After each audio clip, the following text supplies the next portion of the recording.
If you can't change and make decisions on a fly, then business is not for you. Then you deserve a job. When you're an owner of any business and you leave it up to somebody else to show up for you, you now made a partner you don't know about. I knew what I needed to know, but I didn't know. I don't fall in love with real estate. Real estate serves a purpose. If you had the chance to tell them one thing, like the raw truth about real estate, like what would it be? All right, let me cover this one. Paul, it's an honor to have you here. Thank you very much for coming on the show and just share your knowledge and wisdom with our audience. I know it was kind of a mission to set this up, but I'm very happy we were able to set this up. A mission at the very least, but I'm definitely happy to be here. Cool. Paul, I want you to take me back to when your mother and your father came to the US from Italy. That was back in the 50s. And I know when you were 9, 10, 11 years old, you started working at a grocery store. But what was your childhood like when you were like 4, 5, 6 years old? What was that like? Okay, so my father came here from Italy when he was about 17 years old. Actually, he came in on the last sailing of the Andrea Doria. When the sailing after that is when it sank. So he lucked out, and I lucked out, I guess. For sure. So then my mom was born here. My grandparents came here from Italy. What was it like growing up? Well, it was tough. It was tough. It was tough growing up in a household where there was $0. I mean, you know, there was, back then things were different. You did not have the luxury. If you fell behind on, let's say, your gas or electric bill, they wouldn't wait. They would come down and shut you off no matter what time of the year it was.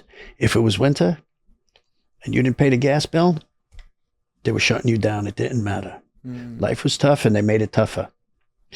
But you learn from that and you grow from that. I mean, because of things like that, I started at 9 years old going to the supermarket around the corner from my house and packing bags for customers, you know, and working for tips. And then, you know, that grew into the years of just going every day after school. And then when I was old enough, I actually got my working papers. I want to say back then it was about 13, 14 years old. You get your working papers. And I was able to work. Minimum wage might have been $1.95. Not sure. Don't remember. And I just went through, the manager of the store took a liking to me. So he taught me every piece of the business. And, you know, for, I'll say, probably 30 years of my life, that was it. Supermarkets. Working every department, working everywhere in the stores. And then before you knew it, manager. Assistant manager, front end manager, assistant manager, manager. And I knew that wasn't the life for me. 10-hour days, 12-hour days wasn't going to cut it. And I knew that I was going to be in real estate from an early age. I mean, I knew it. You know, at 18 years old, I bought my house from my mother. So, I mean, I was laying the foundation. At 16 and 17 years old, I remember going to a Carlton Sheets real estate seminar, buying the cassettes with my best friend at the time, and we would drive around listening to the cassettes. Wow. Yeah, you know, I would have one cassette, he would have another cassette, and we would listen to them. Just trying to pick anything up that you could. Wow. And, you know, it was Carlton Sheets, real estate with no money down. Working, I'm curious, working at that grocery store, you were 9, 10, 11 years old. What did you learn from that about like work ethic, values, and just people overall? What was your main thing that you learned? Well, show up. Show up. Start at the bottom. If you don't show, you're never going to grow. And if you don't start at the bottom, you're only getting half the story. Okay? So people who start at the top don't make it. You have to learn everything there is to learn about the business, and real estate is no different. If you're going to get into real estate and think you're not going to learn, you're not going to succeed. It's very simple. You'll fail. Learn every part of the business before you even start investing. Interesting. Before I ask you this question, you mentioned that you were listening to cassette tapes about like no money down, investing in real estate. Your first deal, it was your mom's house that you purchased, and then you ended up selling that house for $1.6 million. Yes. What did that deal teach you that no cassette tape could have taught you or no seminar could have taught you? What did that deal actually like teach you? What did you get from that deal? Well, that was just an easy deal, and that deal was a means to an end. That deal wasn't to get me into real estate. Make no mistake about it. That deal was to help my mother out of a jam and help me out of a jam. And what I mean by that was my mother was behind on everything. She had no money. So I said to her, look, I'll buy the house from you. Paul, you buy the house for me. If I fucking lose this house because of you, I'm going to stab you with the fork.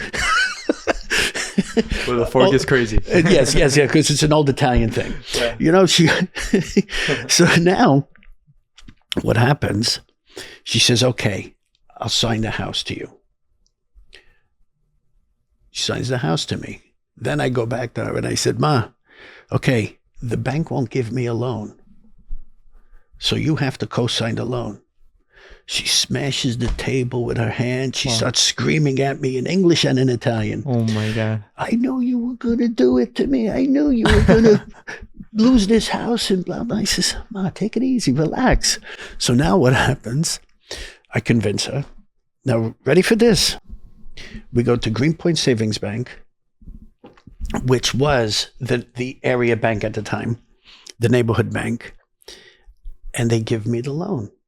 They give me a loan for $57,000. I give decent her amount back then, right? Yeah. I give her what she wanted for the house, $14,000. So now she was able to pay off all the electric bills, get ahead, do what she needed to do. What did I do? I took the balance of the money and I bought a deli. Again, supermarket business. I knew something about running a store. So I thought. Again, comes back to show up. Because I opened a deli. I renovated the store and it was closed too long during the renovations. Turns people off. And then I'm the only one there because I'm starting out. So now I'm running a deli by myself. That don't fly. So I put a kid on, and he was a bit of a yahoo, never showing up. And then the days were getting longer and longer, so now I'm like, man, this ain't for me. So I start going less and less, leaving it up to this kid to now run my business. And when you're an owner of any business and you leave it up to somebody else to show up for you, you now made a partner you don't know about. You got to understand that. It's like owning a bar and let the bartender run it. It doesn't work that way, okay? One for me, one for you. One for me, one for you. That's how it's going to go, all right? You give them, if you put them in a position and make it easy for them to take money from you, they'll do it all day long. And this kid was doing the same thing. So I wound up losing the business. Couldn't pay the rent anymore, and I lost it. Comes down to show up. I knew what I needed to know, but I didn't know how difficult running a business was. For sure. And talking about business, talking about taking money from you, that doesn't only come to like your own business, but it also comes to like when you're negotiating deals, like when you actually know what a property is worth, for example. Oh, yes. And in one of your videos, one of your podcasts, which I found very interesting, and I feel like your way of thinking about this is so interesting. You said whatever they're asking is only a suggestion. Yeah. How did you develop that negotiating mindset, and how has that changed the trajectory of your deals? Okay. So the asking price is the starting point. It's not the end point unless you knew. Okay. Again, when somebody comes up with, it's like a speed limit. It's a suggestion. For sure. No. It's not a suggestion. It's a real thing. But when somebody's selling a building, that's their best case scenario. That doesn't mean that's what they're going to get. You know, maybe it gets negotiated higher, maybe it gets negotiated lower, depending on the property and the demand at the time. I don't overpay. I'll never overpay. I don't fall in love with real estate. Real estate serves a purpose, makes me money. Okay? And if I have to lose money on a piece of property, I don't need your real estate. I don't have to buy it. So your asking price is only a starting point for me. And in most cases, you know, people say to me, Paul, aren't you afraid to insult them? Like, I give a shit if I insult the seller. No, I'm insulted he's asking so much. No, it doesn't work that way. You know what? And today, in a lot of cases, the numbers are flying high. Why? Because buyers overpaid. Now, they don't want to take it on the chin. So they have to ask for those ridiculous numbers. But they're not going to get them unless they get them from somebody else who's new, who just wants to get inside real estate. Listen, this is not a business for the weak of heart. You better have a strong constitution if you want to succeed in this business. So you think it's just kind of like a vicious cycle where people have just been overpaying and overpaying without trying to actually go for the real value of the property? Well, number one, where we are now is the social media environment, okay? These people are getting in based off of all the bullshit they hear on social media, okay? All the superstars, all the gurus, everybody telling them, just buy the real estate. Don't worry about the price. Just buy the real estate. You don't know how to run it? Don't worry, you hire a management company. What? Bullshit. That is not the way it goes. If you don't know how to run the property, stay away. Okay, I'm telling you, if you don't have the money to buy the property, stay away. Don't make mistakes from the beginning. It's like, you know, it's funny. I've been using this a lot lately. You ever hear the two happiest days of a boater's life? The day he buys it and the day he sells it. You don't want to be in a position where you have to be a real estate investor and accepting the same philosophy. Okay, because then you've done it all wrong. You know, everybody thought low interest rates, so it was okay to overpay. No, it's never okay to overpay. You know, then you got all these other fucking superstars out there. I thought it was buy real estate and then wait.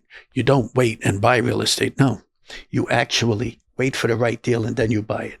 You don't just buy it and wait, because that's how you lose. I mean, if you see some of the monster deals that come across my desk that are horrible, I wouldn't touch them with a 10-foot pole. Yet, people buy them.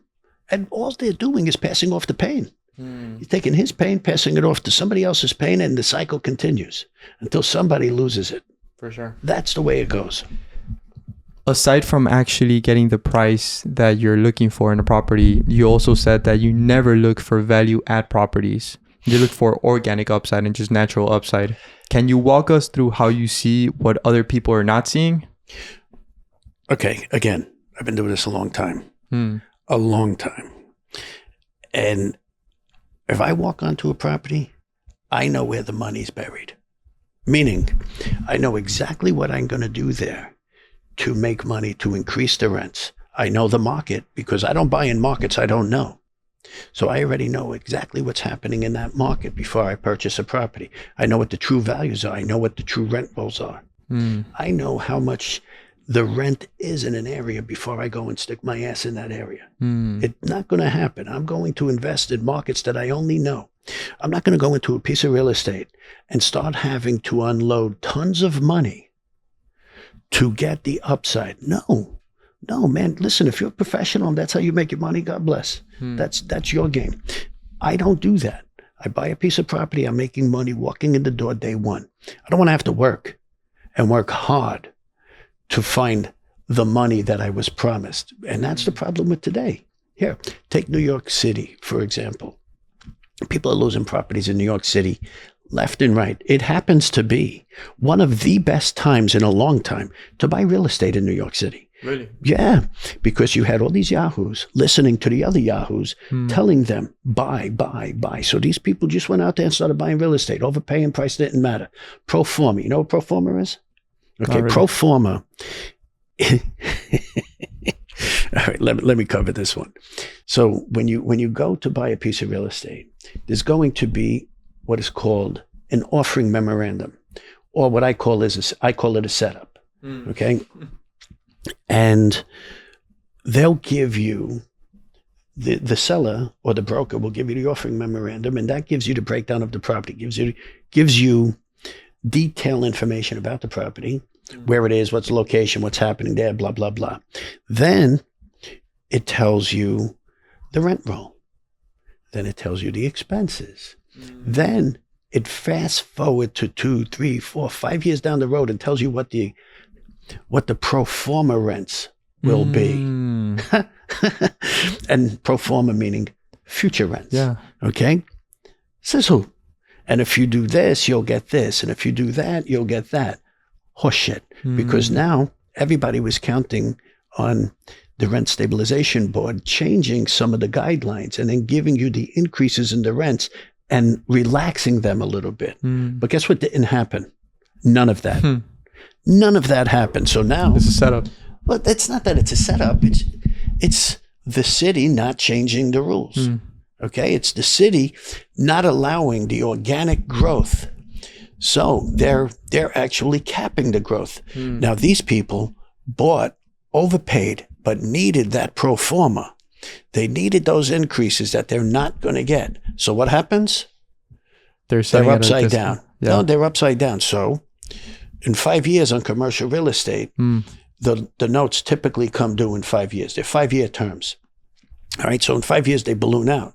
Now, if you can't refi that property because you didn't get the upside in those rents, you're definitely not going to be able to cover that nut. So what happens? You either dump it or you lose it. You swallow your pride and you get out of it. I see that happening every day. Believe me, I get these deals coming across my desk all the time. It's insane what people paid and now what they're selling. They're eating it. They're eating the losses. I'm curious because you've built this real estate business around ownership. So you don't really go off like just selling your properties. What does that ownership mean to you? Is it more of like a cash flow, a control? Like what is it? Okay, so it is not my company. It's mine and my brother's. So it's a we thing. It's an our thing. It's not a me thing. But you have to understand where the value is in real estate. Okay? Number one, the values are in appreciation. The values are in upside. The values of holding real estate are also in the tax benefits. Okay? Where these guys will come in and out and start buying real estate and then selling it. They flip it. They do this. They do all kinds of different things to get in and get out. They're not recognizing all the tax benefits. The number one advantage of owning real estate is the tax benefit. It's a beautiful thing, man. So why unload? Why unload and pay all the cap gains and things like that? Unless you're sophisticated and you know how to do a 1031 and you want to play it that way, then go ahead. I salute. You can do it. But if you want to really make the money, really see the benefits of this business, you buy it, you keep it, you hold it, you get the increases, you refi it every 5 years, you paid right, you bought right, so now you can get those increases and you're not upside down on the property. Every 5 years, you refi, and what do? Cash out refi and buy another property. And everybody's another thing. These people are all complaining about the interest rates. Yeah, do I like to see these interest rates this high? But remember something. The interest rates, the mortgage rates, interest rates have been kept artificially high for the last 20 years. Artificially low. I'm sorry. No. They've been kept artificially low. That's not the natural cycle of interest rates. You know, over the 20 years prior to that, you had interest rates 18%. The first piece of property I bought was 18%. Yeah. And then 7%, 5%, 4%, 8%, 9%. The average 20-year the 20-year average for interest rates happens to be between 7 and 8%. Now, you have to discount that for the last 20 years because these people have kept it artificially low. Yeah. So when I see rates at 7 and 8%, you know what? I've already underwritten that deal before I bought it at those numbers to see if I was going to make money because I knew those were the average rates. So I'm not upside down. I knew exactly what I had to do. I paid right and I'm golden. You mentioned that when you were starting out in your real estate career, no one really helped you out. No one really gave you the steps that you needed to get started. Why do you want to change that? Why do you want to help people get started and start investing in real estate? Okay, so rewind to the 80s. Selfish people everywhere. The neighbors, everybody. Oh, Paul, you want to get into real estate? Nah, stay the fuck away from real estate. It's a bad investment. You don't want to do that. It's aggravating. You don't make no money. Meanwhile, these people buying real estate everywhere. It was more a selfish thing than it was a reality thing. They didn't want you to buy because they didn't want the competition. They wanted to buy everything they could. So they told you, stay away, stay away. Now, why do I want to help people? This is a business that can set you up for the rest of your life. You just can't believe the bullshit. You've got to listen to the right people. I remember when I started doing this about 3-4 years ago, the reason I started was because I saw all the horse shit, all the bad information, all the bullshit going back and forth. These fucking people telling everybody, just buy it, just buy it. Then telling them, well, you know what, let's syndicate. Who in their right mind is going to give somebody who knows nothing about real estate money to invest in real estate? You gotta be a fucking idiot. I'm sorry, but what it takes is common sense. And we know the slogan about common sense. It's not so common. So these people were investing, and I hear it to this day. My investigator called me up on Friday last week. He called me up. He says, Paul, you know so-and-so? You know so-and-so? I said, I know the name. He says, they're all being investigated. They've been robbing people. I said, fuck them. They don't want to play nice? Fuck them. Good. They shouldn't be doing that. And that's the shit that's still going on to this day. And it's beyond me to see how people just part with their money because somebody has a good story, because somebody is a good salesman, because that's what it turns down to. Who can sell the idea better? For sure. And that's why I'm doing this, because I don't want to see people get wrecked. Yeah. You can lose your life savings doing this the wrong way. For sure. And it's interesting because also when you started, people were telling you, no, like this is not for you. Real estate is not for you. Don't get into real estate. It's a risk, etc. And all these things. And I feel like this could happen to individuals in any type of industry. Maybe it's even their family telling them not to get into a certain industry and not to take a risk. What kept you going aside from all those people telling you not to get into real estate? Was it something internally or what kept you going? I've got fire in the pit. You can't stop me. Once it's in my head, I'm going. Full speed ahead. I'm not stopping until I get there. That's what kept me going. You need to have fire in the pit. Here, I'll give you an example. Ready for this one? I have a tenant, owns a restaurant. This is going back about 10, 15 years ago. And he's having a hard time paying the rent. And I go into the restaurant one day. I says, what are you doing here? What's happening? He says, you know what, Paul, it's tough. I says, well, I don't remember his name. I said, Mr. So-and-so, why don't you try this? And why don't you try that? Oh, well, you know what? It wasn't in my business plan. I looked at him, I says, and what, going out of business was? Fuck is wrong with you? Smarten up. Pay your rent or hit the bricks. I mean, if you're not ready to change, if you're not ready to roll, then don't get into business, man. Get a job and be happy. Because your life savings, in most cases, depends upon your ability to bob and weave, get around the rough roads. If you can't do that, if you can't change and make decisions on a fly, then business is not for you. Then you deserve a job. That's true. You mentioned that your goal with the business is to eventually have your kids take over the business and also your niece and your nephew. What did you do intentionally throughout the years to be able to make that happen? My kids work for me. My kids work for me. They work in my office. And they learn what it takes. They hear the stories.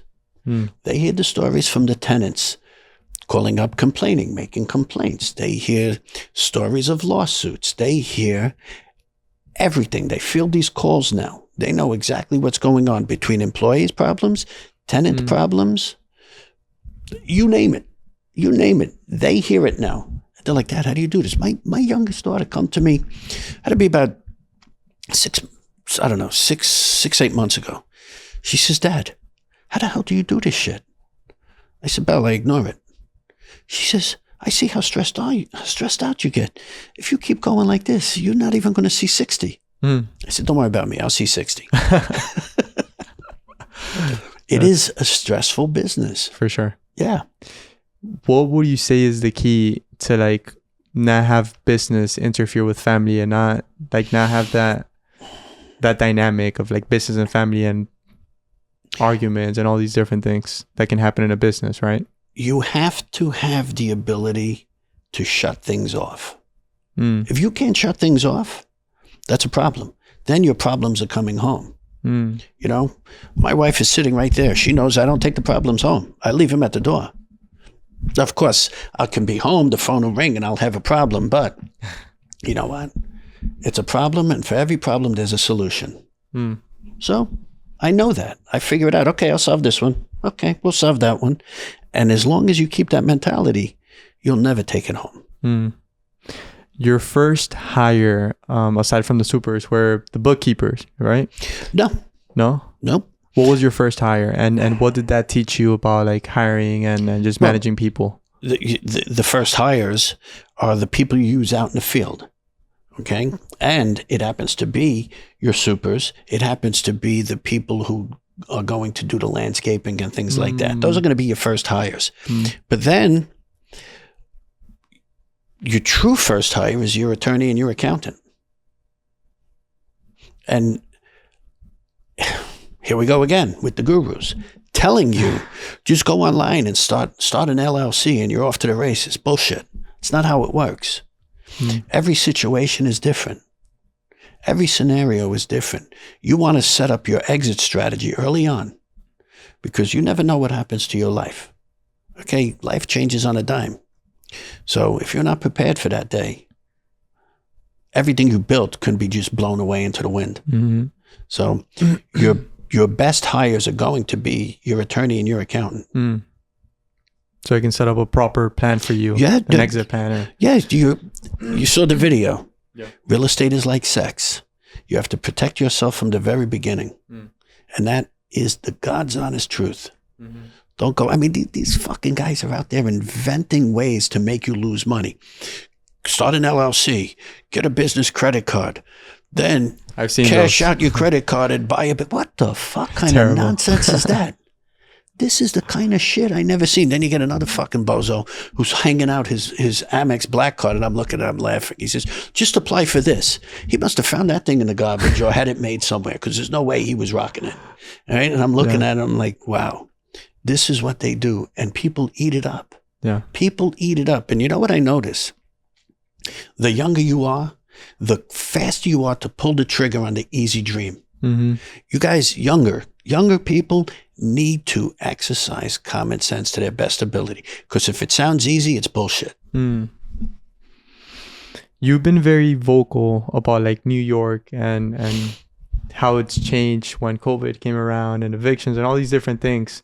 What would be the final straw for you to actually like decide to move over to different states? I'm not leaving New York. That's where I live. You're not? Yeah. Listen, New York always goes through the ebb and flows. Okay? Yeah, COVID fuck up. COVID fucked everybody up. Didn't matter what state you were in. One way or another, you got banged up. But you know what? Things are coming back around. Evictions, it's a tough state to manage real estate. But you know what? It's also a lucrative state to be in real estate. You know, every state has its problems. I mean, here, Florida. Everybody talks about Florida. They're overbuilding. Infrastructure's not here. You wait. Wait. Florida's the tip of the sword in every downturn in the real estate market. Really? Okay? Yeah, it is. Come on. When did the market hit the bricks? 2007.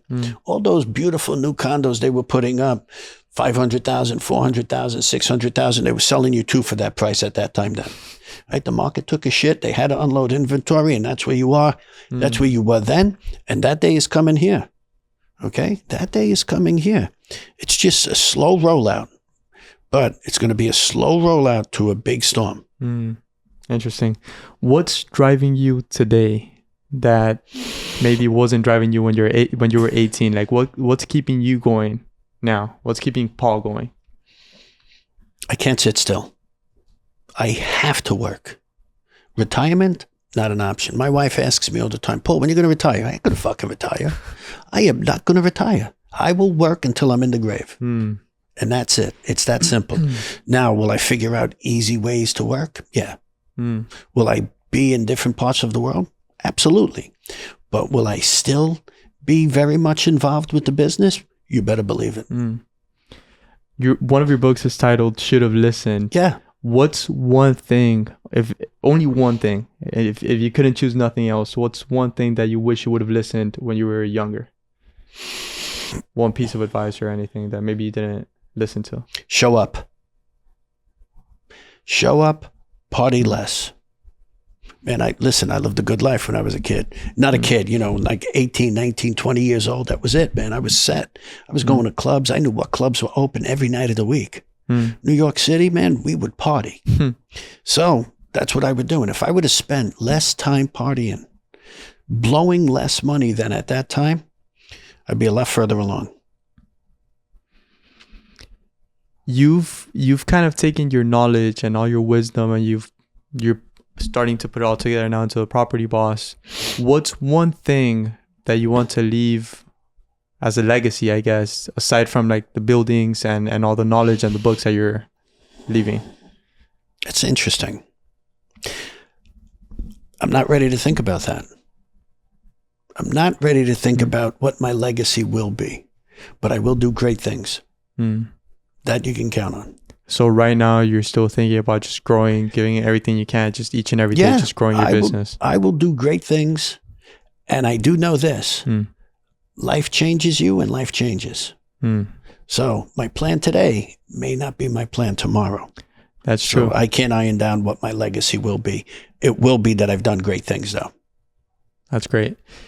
I have 2 more questions. One of them is, if 9-year-old Paul could see today's Paul, like 9-year-old Paul just packing grocery bags, counting the coins in the supermarket, what do you think younger Paul would say to today's Paul? You did it. You did it. I'll tell you a little quick story. Again, now 16 years old, supermarkets. And there was one of the guys in the store, one of the kids working there, another stock boy at the time. And he says, Paul, you think someday you want to stay and keep doing this business? You want to be in this business? You think you're going to learn and maybe someday be a store manager? I said, no. He said, why not? I said, someday, God's honest truth, someday you're going to call me Paulie Trump. He says, yeah. He says, you're going to get into real estate. I said, I'm going to get into real estate and that's going to make my life. He said, okay. Then I'm on a Disney cruise. Babe, how many years ago? 2013. Okay. I'm on a Disney cruise. Online for ice cream with my daughter. He comes and he hits me in the back. Pat on the back. He said, Paul. I turned around and I said, holy shit, Dave, what the fuck? How you doing, man? He says, did you do it? Am I calling you Paulie Trump? I said, yes. Yes, you are. Is that wild?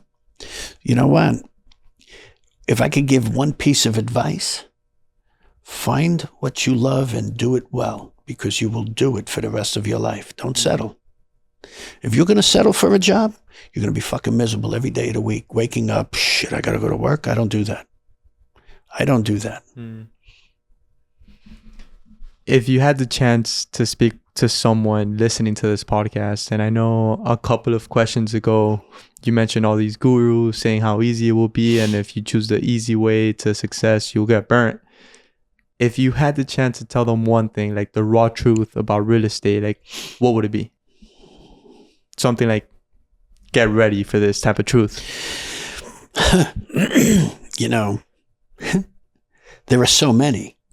To iron it down, to make it into one, I would say it's not easy. You're not guaranteed success in this industry. No way. A real number, 95% of the people who start out in this industry fail.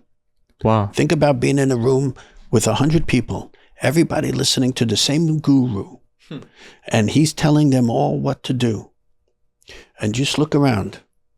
Well, who are the 5 people who are going to succeed? Think about that. It's like being in a fucking ocean, everybody trying to get on the life raft. It only holds 5 people and 100 are swimming. Wow. Are you going to fight to the raft? Because I know I'm going to kick its ass. Paul, my last question for you is, what does success mean to Paul? Enjoying your life. It's not money. It's quality of life. How well do you live a life? What are your memories? How well do you take care of your family? Money's easy. Okay? If you've got the fire in the pit, money's easy. It's how well do you enjoy your life? Do you live to work or do you work to live?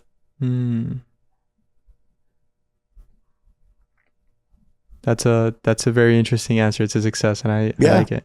Paul, it has been a pleasure sitting down here with you, just getting some of your knowledge and your wisdom. Where can people find you? Well, I'm sure a good portion of everybody knows about my Instagram, _property boss. The Property Boss on TikTok. YouTube's the same. And now I'm actually on a new app called Jelly. And that app is, it's getting set to take off, man. It's a rock. So check it out. If you guys don't know about it, check it out. Jelly. Download the app, get with it because it's a good app.